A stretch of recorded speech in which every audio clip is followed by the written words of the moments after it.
여러분 안녕하십니까. 방송으로 보는 신문 아침의 매일경제입니다. 오늘도 여러분 앞에 조간 신문들이 준비되어 있습니다. 먼저 일면 기사부터 전해드리겠습니다. 매일경제 일면 기사, 현대차 그룹에 관한 얘기가 있습니다. 우리나라 경제에 큰 영향을 주는 기업이죠. 정의선호, 고객 인류 미래 나눔, 사륜 장착했다. 현대차 그룹 새 회장의 취임을 했습니다. 그 내용을 다루고 있습니다. 임직원에게 영상 메시지를 통해서 취임사를 대신했습니다. 혁신 비전 4개 키워드로 제시했는데 미래를 얘기한 거죠. 그리고 최근에 전 세계 자동차 시장, 전기차, 수소차 이런 경쟁 치열하게 벌어지고 있는 상황입니다. 부친 정몽구 명예회장 주대했다. 이런 내용도 좀 담겨 있습니다. 다음은 국민일보 보겠습니다. 기사가 이쪽 아래쪽에 있습니다. 옵티머스. 계속 뭔가 이렇게 진행이 되고 있고요. 수사도 빨라지고 있습니다. 옵티머스 의혹. 수사팀 검사 18명으로 확대 개편했다. 윤석열 검찰총장이 요청을 했죠. 늘리라고. 그리고 법무부에서도 얘기가 돼서 숫자가 늘어났습니다. 검찰 안팎, 기존 2배 규모, 전례가 없다. 윤석열 총장, 초동 수사 잘 됐어야. 이런 우려를 나타냈던 내용도 담겨 있습니다. 이번엔 경향신문 보겠습니다. 또 요양병원, 지역사회 집단 감염 패턴 못 끊었다. 지금 코로나 사회적 거리두기 1단계로 내려간 상태인데요. 조마조마하면서 매일 확진자를 체크를 하고 있습니다. 그런데요, 지금 요양병원에서 또다시 감염이 생긴 겁니다. 환자, 직원들 50명이 넘는 확진을 기록을 했습니다. 그리고 한 명이 사망한 뒤 판정을 받았다. 첫 감염자 확인을 못했습니다. 직원 통해 전파된 것으로 추정하고요. 건물 전체 코호트 격리됐습니다. 건물이 통째로 격리가 돼서 나갈 수가 없게 된 거죠. 당국은요, 수도권 병원 논의시설 이용 그리고 종사자 16만 명 선제적 전수 검사를 한다. 이런 내용도 담겨 있습니다. 마지막으로 중앙일보 보겠습니다. 기사가 이쪽 끝에 있습니다. 우리와 미국 국방장관이 만나서 이 국방에 관한 내용을 논의했는데요. 뭔가 좀 잘 풀리지 않는다는 겁니다. 14일 미국 현지 시간 14일 워싱턴에서 만났습니다. 여기 보면 한미 안보 협의회 회의인데요. 전시 작전권 전환에 대해서 이견을 보였습니다. 그동안 우리나라는 현 정부 임기 내에 이양을 받는다. 이런 거였잖아요. 그런데 미국은 서두를 필요가 없다. 이런 입장입니다. 한미 국방장관 기자회견도 취소가 됐습니다. 그러니까 뭔가 안 된 겁니다. 에스퍼 미국 국방장관, 전작권 전환 시간이 걸릴 것이다. 집단 안보 기여를, 이른바 쿼드 있죠, 쿼드. 우리는 빠져 있는데 여기에 동참을 좀 해주면 좋겠다. 이런 입장을 나타낸 겁니다. 그리고 방위비 분담금 또 한 번 압박을 했습니다. 그러는 상황에서 기자회견 자체도 취소가 됐다. 이런 내용을 전하고 있습니다. 자, 지금까지 일면기사 짚어봤고요. 오늘도 4분 패널 자리하셨습니다. 한 분씩 소개해드리겠습니다. 먼저 윤영걸 전 매경닷컴 대표 나오셨습니다. 그리고 그 옆에는 현근택 전 민주당 법률위 부위원장 자리하셨고요. 그리고 이준석 미래통합당 전 최고위원도 나오셨습니다. 그리고 마지막으로 박창한 장한대 교수 자리하셨습니다. 안녕하세요.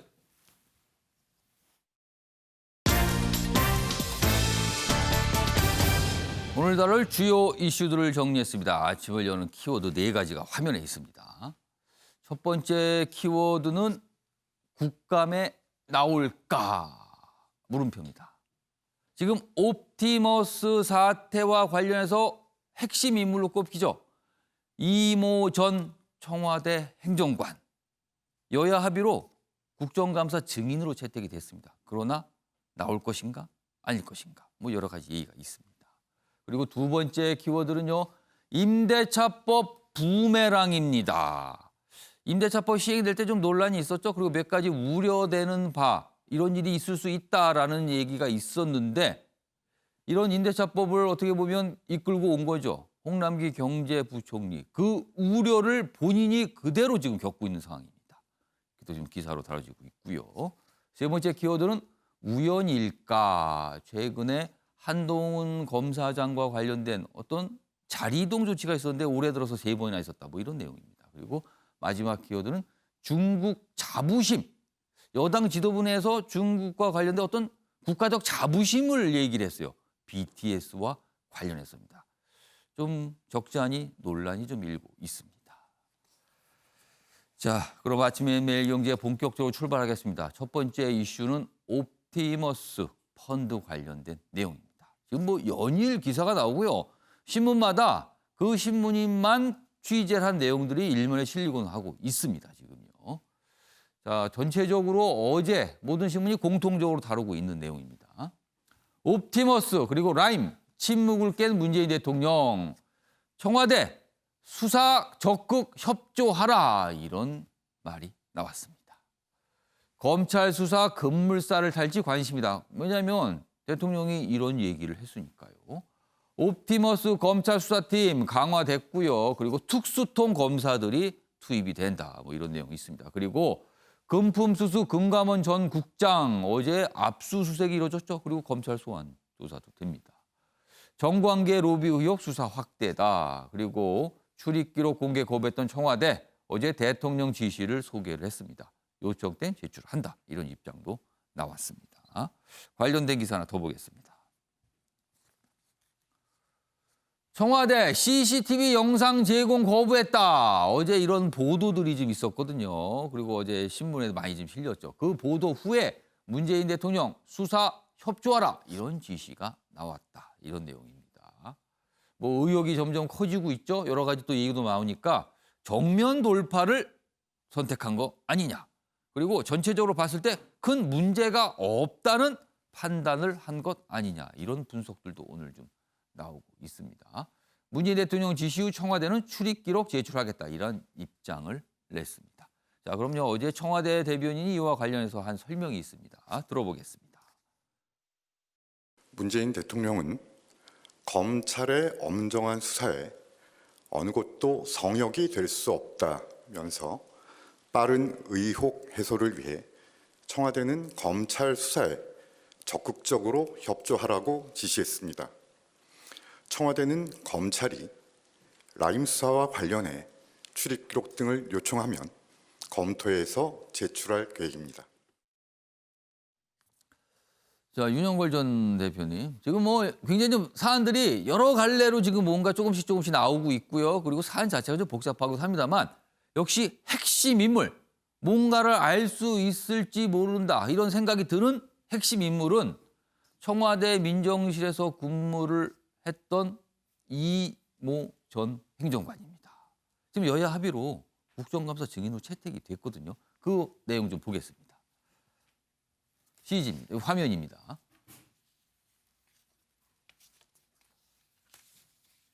네, 내용이 좀 늦게 나오고 있어요, 지금. 네, 화면 좀 보여주세요. 예, 여기 있습니다. 여기 있습니다. 이모 변호사, 전 청와대 민정수석실 행정관입니다. 지금 저 청와대를 떠났죠. 여기 보면 몇 가지 의혹들이 있어요. 주식 소유와 관련된 내용도 있고요. 그다음에 자회사, 사회이사 활동. 그리고 정무위 국감 증인으로 채택이 됐습니다. 여야 합의로 채택이 된 겁니다. 이 내용 좀 다뤄보겠습니다. 윤영걸 전 대표님. 네. 두 가지 질문입니다. 동시에 좀 답변을 해 주셔도 될 것 같아요. 출석을 반드시 해야 한다. 국감에 증인으로. 그러나 본인이 과연 어떤 선택을 할까? 출석을 할까? 이게 궁금한 겁니다. 뭐 출석은 당연히 해야죠. 지금 핵심 인물이잖아요. 예. 본인 남편이 그 윤모 변호사가 지금 구속된 상태잖아요. 예. 그 옵티머스의 핵심적인 역할을 하고 본인 이 행정관도 지금은 청와대 행정관에서 나왔습니다마는 예. 그 옵티머스 주식을 10만 주를 차명 보유하고 있고 또 옵티머스에 투자한 회사 자회사에 사회이사를 많이 했거든요. 아주 핵심 중에 핵심 인물이에요. 예. 그래서 당연히 저는 출두를 해야 된다 이렇게 봅니다만은 본인이 또 안 할 수도 있거든요. 예. 그래서 할 가능성은 얼마나 될까. 어. 또 나와서 그 솔직히 얘기할까. 어. 나와서 또 책임 회피하고 변명하고 아. 이럴 안 나올 가능성도 많고 예. 나와도 변명으로 일관하다가 뭐 나갈 가능성이 상당히 있지 않느냐. 그래서 결국은 뭐 특별수사본부나 이런 걸 대통령이 지시했듯이 예. 그렇게 해서 강도 높은 검찰 수사로 가야지 국정감사도 어느 정도 뭐 의혹 해소는 도움이 되겠습니다만은 예. 나와도 엄청나게 나 이런 잘못했어 이렇게까지 얘기할 사람이 몇 명이나 되겠습니까? 예. 저는 그렇게 많지 않다 이렇게 봅니다. 옵티머스하고 라임하고 공통점이 몇 가지가 있어요. 사람들이 자꾸 혼동하거든요. 예. 그러나 공통점이 첫째 청와대 행정관이 다 등장해요. 라임이나 옵티머스나. 예. 두 번째는 주범들이 다 해외로 튀었어요. 수사 시작하자마자 다 튀었어요. 예. 지금 벌써 5, 6개월 다 됐는데 지금 수사가 굉장히 진퇴양난에 좀 빠졌죠. 그리고 금융당국, 금감원하고 금융위원회가 또 무한 친절을 베풀었어요. 예. 1층까지 가서 접대하고 그랬어요. 그러니까 여러 가지 권력형 비리 게이트로 아직 뭐 핵심 증거는 안 나왔습니다만은 글로 비화될 가능성도 상당히 엿보여서 예. 자칫 호미로 막으려다가 가래로도 못 막는 그런 일이 좀 나올 가능성도 상당히 있어 보입니다. 이모 전 행정과 관련된 이 준비된 화면 다시 한번 좀 보겠습니다. 다시 한번 보여주세요. 자, 이 내용 지금 정무위 국정감사 증인으로 채택이 됐다. 여야 합의를 통합니다. 다음입니다. 여기 보시면 지금 여러 인물이 등장하는데요. 구속된 인물이 있습니다. 여기 보면 뭐 대표도 있고요. 여기 보면 여기입니다. 구속이 된 인물이 있는데 이 이모 전 행정관의 남편입니다. 그래서 지금 이 부분에 대한 굉장한 여러 가지 의혹과 논란들이 있는 거잖아요. 그래서 지금 굉장히 핵심 인물로 꼽히고 있는데 이번에 국정감사 증인으로 채택이 됐다는 겁니다. 정근택 전 부위원장, 여당이 합의를 한 거잖아요. 네네. 그러니까 여당 입장에서도 국정감사장에 나와서 얘기를 했으면 좋겠다. 이 생각으로 합의를 한 거 아닙니까? 그러니까 정무위에 이제 금감원 국정감사가 23일인데요. 아마 예. 거기에 아마 출석을 합의한 것 같은데 사실은 저도 뭐 지금 말씀처럼 뭐 나오는 게 맞다고 봅니다. 지금 나온 이제 두 분이 아마 윤모 씨와 이모 씨가 이제 부부 사이고 아마 예. 연수원 동기로 알고 있어요. 2012년에 아마 변호사 한 것 같은데요. 예. 근데 지금 어쨌든 이게 여권이라든지 청와대에 미치는 영향이 있기 때문에 아마 나오는 게 맞는데 아마 본인은 다른 생각을 할 수 있을 것 같아요. 예를 들어서 이게 수사 중인 사안이고 예. 내가 뭐 수사 중인 상황이기 때문에 뭐 국정감사에서 나가는 게 적절하지 않다 이렇게 나갈 수 있는 것 같은데 지금 아마 국정감사 기억하시겠지만 여야가 증인으로 합의한 사람이 많지 않습니다. 예. 네, 그렇게 본다 그러면 그래도 어쨌든 국민적 의혹 해소를 위해서는 나오는 게 맞다라고 보고 그러니까 민주당 입장에서 증인으로 합의를 했다는 의미는 민주당으로서는 정면 돌파. 아까 잠깐 뭐 신문대에 여러 해석들이 있는데 민주당으로서는 정면 돌파를 선택했다. 또는 뭔가 크게 문제될 건 없어 보인다. 뭐 이런 판단을 한 겁니까? 그러니까 아마 그 두 분, 윤모하고 지금 이모 부부 그 변호사들이 보니까 뭐 당하고의 어쨌든 관계나 그동안 보니까 아마 뭐 지금 뭐 국정원 사태 때 뭐 변호했다 이런 거 말고는 예. 당에서 뭐 많은 활동을 하거나 이랬던 분은 아닌 것 같아요. 오. 제가 보니까 좀 개인적인 인연이 있는 것 같은데 그렇게 저하고는 이제 개인적인 인연은 없습니다만 예. 그렇게 본다 그러면 뭐 당의 핵심이라든지 아니면 청와대 고위직들과의 어떤 직접적인 관계는 없는 게 아닌가 그런 정도의 어떤 판단은 된 것 같습니다. 그러고 보니까 아마 증인 출석도 뭐 합의된 예. 게 아닌가 이렇게 보고 있습니다. 지금 언론들이 이제 제기하는 의혹들이 있어요. 뭐 야당도 역시 마찬가지고. 이 기사 중에 일부를 좀 보겠습니다. 여기 뭐 이 부분입니다. 자, 이모 전 행정관 청와대 민정수석실에 근무한 배경에 대한 의문이 있는 겁니다. 어떻게 여러 가지 좀 문제가 있어 보이는데 이런 인물이 어떻게 청와대에 들어가서 일을 할 수 있는 상태였는가? 이 부분에 대해서 의문을 갖게 되는 거죠. 그런 부분이 있습니다. 이건 이중석 전 최고위원께 질문 좀 드릴게요. 이 부분 지금 야당 쪽도 굉장히 좀 주시하는 부분 아닙니까? 혹시 그렇죠. 여기 어떤 다른 배경이 있는가, 있을 수 있지 않는가, 뭐 이런 약간 의혹 제기예요 지금. 우선 지난해 10월이면요. 한창 어떤 건 때문에 나라가 시끄러웠냐면 조국 장관의 사모펀드 투자나 이런 것 때문에 예. 난리가 났을 때이기 때문에 인사 검증 과정 중에서 그때 임용된 이제 그 행정관이 그런 부분을 검증받지 않았다라는 것도 사실 믿기 어려운 부분이 있고 저희가 이제 국정농단 사건 때 최순실 사건 때 생각해 보면요. 그게 일반적인 정권에서 그냥 뭐 뇌물수수 사건 이렇게 불러지지 않고 국정농단 사건 이렇게 했던 거는 어떻게 이 최순실 씨와 관계 있는 사람들이 요소요소에 국정에 박혀 있을 수 있느냐 이거였거든요. 보니까 뭐 CF 감독도 있고 가방 팔던 분도 있고 뭐 되게 다양한 분들이 여기저기서 역할을 하고 있었기 때문에 아 인사권부터 시작해서 총체적으로 농락이 있었구나라는 이야기를 하면서 국정농단이라고 이제 이름 붙이게 된 건데 예. 저는 당장 옵티머스라는 어떤 뭐 사모펀드나 아니면은 그 투자 운용사의 문제라고 하는 것이 그 안에서 이제 사람들이 이미 나오기 시작하잖아요. 근데 네. 그 과정에서 어떻게 그와 관련된 이 사진의 어쨌든 그 부부 같은 경우에는 그 중에 하나가 이제 청와대 행정관으로 그것도 민정수석실이라 그러면은 국가 전반의 이제 사무에 대해서 감독 업무를 담당하는데 예. 거기에 들어갈 수 있었는지 아까 말했던 어떤 인사 검증을 뚫고 그리고 보면 이제 그게 이제 하나의 의혹이고 또 이거 가다 보면은 별의별 게 다 나옵니다. 예를 들어 왜 현 민주당 대표의 선거 사무실에는 왜 자기 돈으로 복사기를 안 하고 여기 관계사가 복사기 요금을 대납한 정황이 있는가? 아, 그 복합기를 말씀하시는 거죠. 복합기라고 그러니까요. 또 부르더군요. 그게. 그러니까 저는 예. 이게 사실 그러니까 이런 게 하나씩 모이면요. 소위 저희가 이제 고구마 줄기라고 하죠. 하나씩 이제 나와가지고 이야기를 하기 시작하면은 지금까지 왜 이 사람과 이 사람이 같이 등장하지 이런 것들 풀리지 않던 것들이 풀리게 되고 얼개가 나올 겁니다. 그렇기 때문에 저는 출석해가지고 세세히 답해야 되는 것이고 예. 저는 뭐 여당 측에서 여론의 압박 때문에 결국은 협조하는 모양새를 취하겠지만은 그럼 예. 나오게 하려는 진짜 노력을 이제 할 것이냐. 왜냐하면 민주당에서 당무감사위원 됐던 것을 알고 있고 여러 가지 이제 뭐 당과 관계가 있는 인사인 것 같은데 와가지고 또 나중에 본인이 안 나오는데 어떡하겠느냐 이런 식으로 나오면은 많은 사람들이 예. 보기에 오히려 방어를 해주는 거 아니냐 이런 의심 받을 수도 있거든요. 나오라고 강한 메시지를 계속 내야 됩니다. 그러니까 국감 증인으로 출석 요청을 받은 거죠. 증인 채택이 됐습니다. 그러면 증인으로서 국감장에 만약에 나왔을 경우에 여러 가지 질문을 받겠죠. 그중에 한 부분도 아마 이 질문일 겁니다. 청와대 근무를 어떤 계기로 하게 된 것입니까? 라는 질문이 반드시 나올 겁니다. 아마 출석하게 되면요. 자, 이런 상황에서요. 여당 내부에서 뭐 얘기가 좀 있는데 뭐 기사로 좀 다뤄주고 있습니다. 여당 양양자 최고위원이죠. 펀드 사기 발본색원해야 된다. 민주당에서 연루자가 나오면 책임을 져야 한다. 어떻게 보면 당연한 얘기 같기도 하고요. 문제가 되면 책임을 져야 되는 거죠.